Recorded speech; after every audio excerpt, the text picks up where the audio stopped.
This is the incident of 10th April 1912. RMS Titanic, world's largest and the most luxurious ship in its time.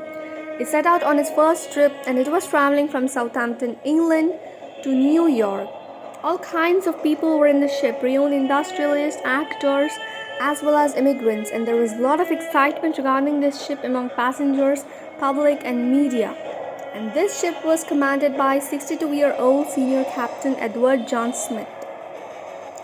And it's the largest ship, around 269 meters in length and more than 53 meters high.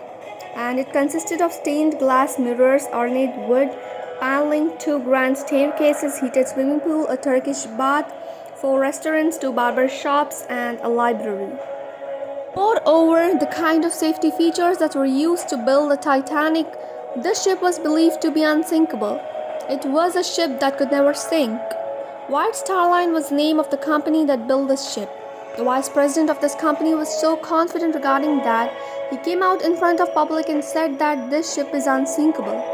But 2 days later, after setting out on its first voyage on 12th April 1912, Titanic began to get its first ice warnings. There were mountains of icebergs that were a danger to this ship. These warnings are not an unusual thing. The ships that sail the oceans often communicate through radio and signal the nearby ships about ice being present in their vicinity and seek caution in their path. After getting these warnings, Titanic changed its direction 2 times to avoid danger, but it did not reduce the speed. It continued its journey towards its destination at a speed of 21.5 knots, which is equal to 40 kilometers per hour. 2 days later, on 14th April 1912, there were 7 more ice warnings, but Captain Smith and his crew ignored these warnings. They did not slow the speed of Titanic. Slowly, the day draws too close and the sun sets and the temperature sinks. The notable thing about the night of 14th April was that moon was not visible. Without moon, there was no moonlight, and visibility was low in this night. There was a crow's nest on the ship, a small platform at a height which could be called a lookout point. One person is made to sit at the top so that they can keep a watch on the track of the ship, to look out for traffic or obstructions. The person sitting here has to face a very low temperatures. The cold winds were blowing at a very fast pace.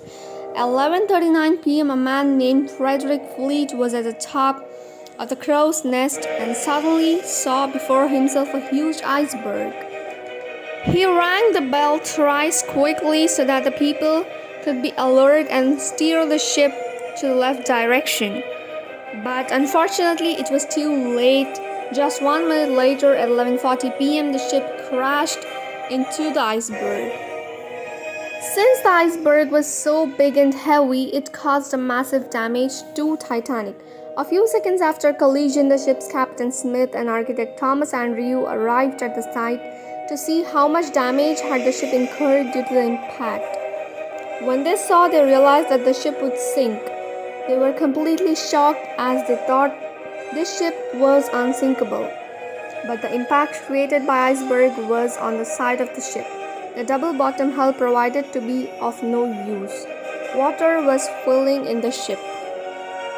20 minutes after collision at 11 a.m., Captain Smith ordered his crew to send a distress call over radio so that nearby ships would detect it and come to save them. Senior radio Jack Phillips, one after the other, sent distress signals, but there was no response. 20 minutes later, at 12:20 a.m., there was a ship called RMS Carpathia that was present near the Titanic and it detected the signal. He spoke to the operator of the Titanic over the radio and directed his ship to move towards Titanic and go save them. The problem was the ship was 107 kilometers away. Even if it moved towards the Titanic at its top speed, it would take 3.5 hours to reach. Most of the passengers believed that the Titanic was unsinkable and there is no need to worry. The first lifeboat that went down had a capacity of 65 people, but only 28 went. Half the lifeboat remained empty as it was lowered with the passage of time. By 1 in the night, so much water had filled the compartments in the front that both of the ship had gone under water. The problem was that there was scarcity of lifeboats on the ship. There were only 20 lifeboats which could accommodate 1,200 people. At 2:05 a.m., the last lifeboat lowered, and in this chaos, some people tried snatching their place in the lifeboats. But some people had accepted their fate and stayed back in the ship. As per eyewitnesses, the ship broke into two halves at around 2:20 a.m. and slowly began to sink. 1,500 people were in the ship. The temperature of the water was -2 degrees Celsius. If you fell into the water at this temperature, you would die within minutes due to hypothermia. The ship RMS Carpathia that had set out to save the Titanic reached this location around 3:30 to 4 a.m., but it was 1 hour late. After the disaster of Titanic, questions were raised. Many controversies took birth. Investigations were conducted and some unknown facts surfaced that shocked everyone. One fact that was uncovered later was there was another ship 37 kilometers away from Titanic that might which could make in time to save the passengers of the Titanic. The ship was SS California. 1 hour before the Titanic hit the iceberg, the last iceberg warning was issued by SS California. They had warned, "Watch out, there are a lot of icebergs in the ocean here." After that, at 11:15, the radio operator on the Californian ship had switched off the radio, and the Californian ship had stopped for the night and was not moving ahead, keeping the danger in mind.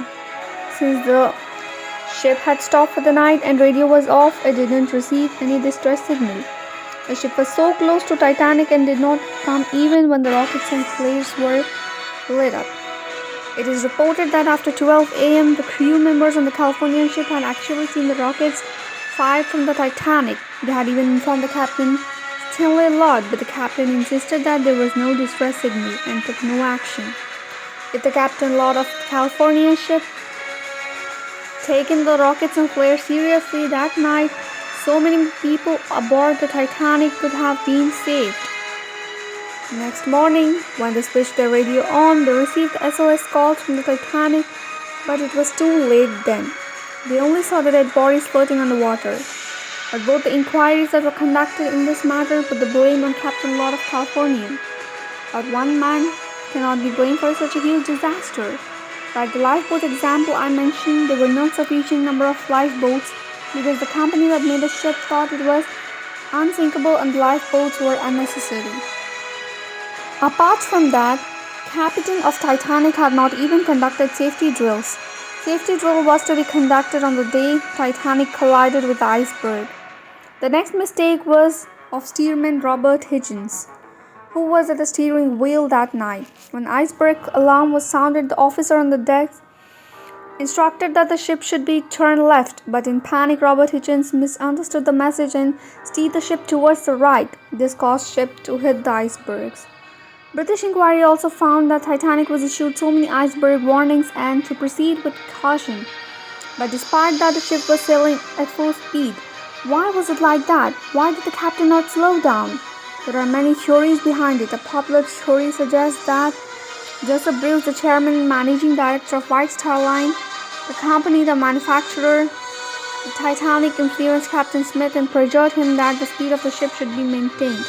There was tremendous pressure from the company that ship had to complete its first voyage in 6 days and to break the record.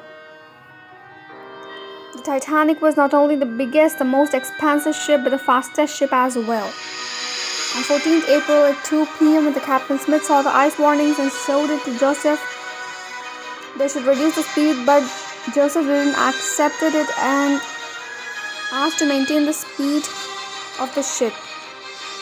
This one disaster changed the industry worldwide forever. Many new regulations and standards were set up to avoid such a disaster in the future. In 1914, an international ice patrol was set up so that oncoming ships could be alerted about the icebergs in their path. When the Titanic sank, it took more than 70 years to find its wreckage. In September 1985, an American ocean explorer and Robert Ballet, a French oceanographer, managed to find the Titanic under the sea. Its wreckage was found 3,800 meters under the sea. Two separate pieces of ship were found 600 meters apart. Environment has started to erode the ship lying under the water. The actual ship looked like this, and today, this is all that's left. It has been reported that the bacteria and other organisms are eating away its metal framework. And today, even after 110 years, this fascination regarding the Titanic still remains in the minds of the people. It is expected that by 2030 the ship would completely disintegrate underwater. So this is all for today. Thank you. Please like, share and subscribe to my channel. Thanks for watching. Meet you in the next vlog.